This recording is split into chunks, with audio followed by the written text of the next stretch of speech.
What is the best strategy to get into property in 2022? Now hear me out, because this is just my opinion and it does depend on your goals, what you actually want out of property, and yada yada yada. There's so much to it. But if you are genuinely looking to get into property and you don't have that much money to start off with, then deal sourcing is probably the thing that I would always recommend. And yes, it's based on kind of my opinion. I'm not giving any professional advice or anything like that, but deal sourcing by far will give you so much, and I'm going to go into it and why I think it is. So let's get straight into it. I'm just going to caveat that 93% of deal sources are bad.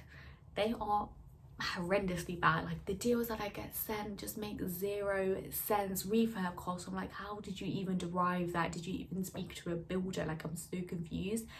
You can't even give me the comparables. You think you're gonna get the best valuation by far? There's not even comparables to even say that. People are just crazy when it comes to GDVs. Like, again with the refurbs, like, where did they even derive these numbers? They think they're gonna get the highest rental income. No, it's not always the case.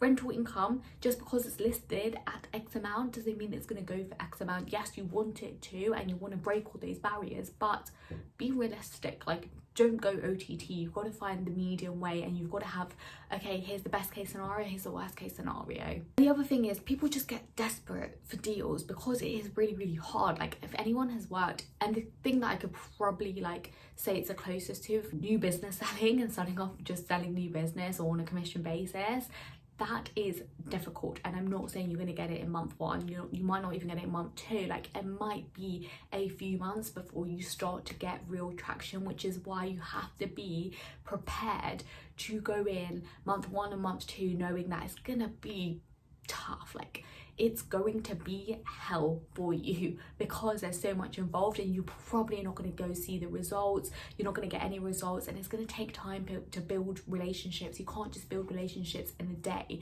Yes, it's business and people just want business and those business transactions, but it's a relationship building thing at the end of the day. So the more relationships that you can build, the more trust, the more credible you become, the easier your life is going to get. But that's not going to happen in day 1. So going back into why I think deal sourcing is a good starting point if you are starting a property is, 1, you're building credible relationships, you're negotiating with the estate agents, or if you're doing any marketing campaigns, like, they're all set up for you. It's the number of touch points that you have with a particular person and the ability to deliver what you are going to say, whether it's completing on a property, introducing an investor, whatever it is, taking that deal off the market. You get better at negotiating. You can negotiate for your clients and be like, this is why my offer is because of X, Y, Z. This is a refurb. This is what I think, blah, blah, blah, blah, blah. So you've got to have a real good business case to why you're putting in that low offer if you are going below market value, or if you genuinely see an opportunity for an investor to be like, hey, this is a hands-off project, passive income, it's a buy-to-let, you're going to get 10% return on investment. Do you want it? Like, people genuinely do want those. So it's always good to understand kind of what deals that you can find and what you're going to present.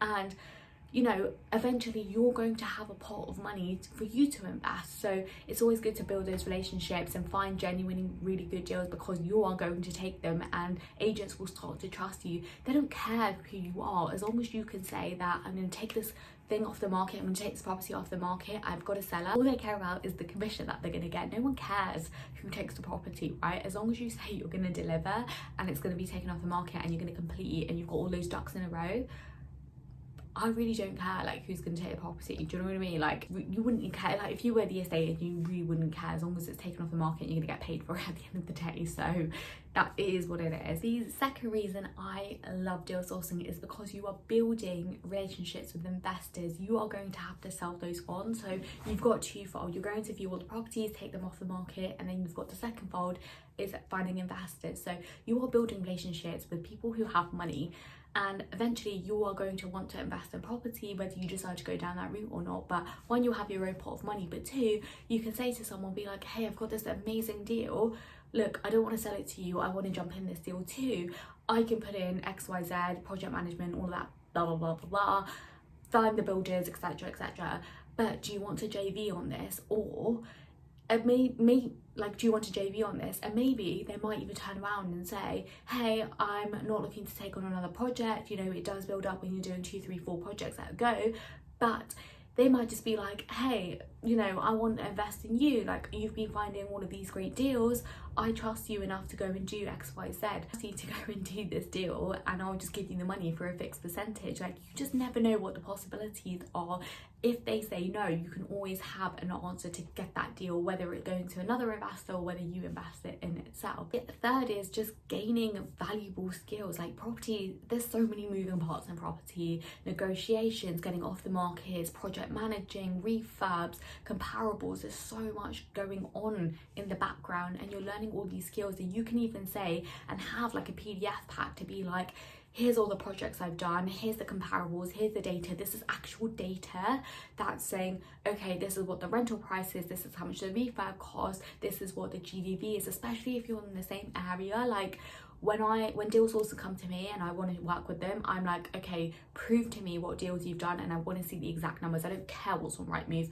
I will do my own due diligence, and I don't need you to do the due diligence for me, but I want you to tell me what deals you've done, what market rents you're getting, what GDVs are, what the refurb costs of, before and after pictures of what the whole situation is. And I want to see the real data. So that is so powerful when you are going to speak to investors, or eventually when you're going out and reaching investors for your, like, who are going to fund your projects. It's amazing. Like, that's why I think it's the best thing.